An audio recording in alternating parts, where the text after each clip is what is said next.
И така, нека този поздрав да звучи специално от Нела, като поздравява своят съпруг Георги по случай неговия имен ден на Гергьовден от Гълъбово.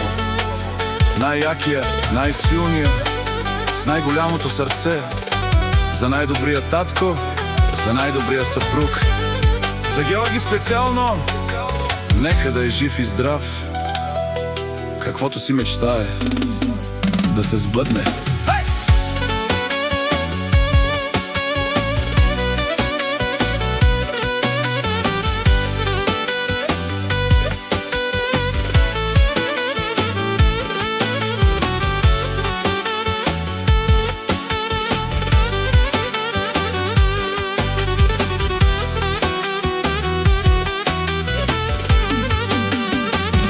За Георги чувам да говорите, бил е тарикат, но забравяте.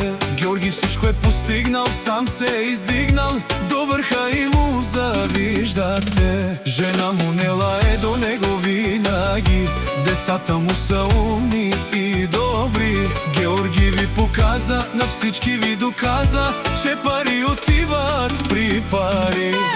Георги обича си живота, добре се чувства всеки ден. На приятелите стари пожелава добър ден.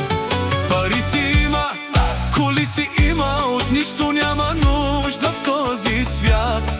Има жена, къща, палат и най-красивите деца и най-добрите сестри.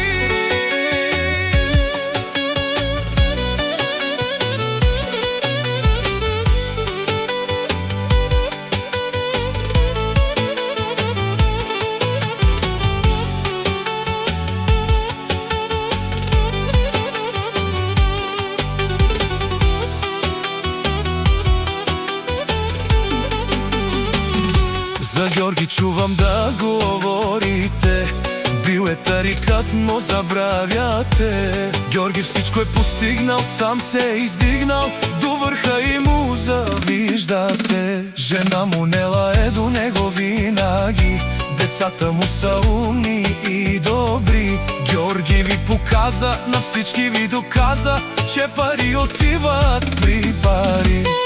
Георги обича си живота, добре се чувства всеки ден. На приятелите стари пожелава добър ден. Пари си има, коли си има, от нищо няма нужда в този свят. Има жена, къща, палат и най-красивите деца.